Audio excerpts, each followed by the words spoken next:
Таежный герой вновь собрал детей Якутска на полигоне МВД. В юбилейной пятой по счету военно-спортивной игре приняли участие 6 команд. В состав вошли дети, попавшие в трудную жизненную ситуацию, а также состоящие на учете в ПДН и КДН. Самым захватывающим действием для детей стало показательное выступление бойцов ОМОНа и выставка вооружения «СОБР». Завершилось все военизированной эстафетой.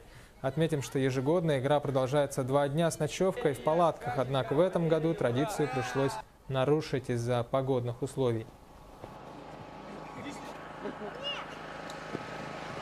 Несколько дней подряд шел дождь, и ночевать на полигоне, к сожалению, никак невозможно. Тем более, что по прогнозу ночью опять обещают дождь. И завтра тоже полностью дождь. Ну, а, конечно же, здоровье детей у нас в первую очередь. И, к сожалению, в этом году мы нарушаем традицию, но очень надеемся, что в следующем году он у нас пройдет и с ночевой, и даже может быть, несколько дней.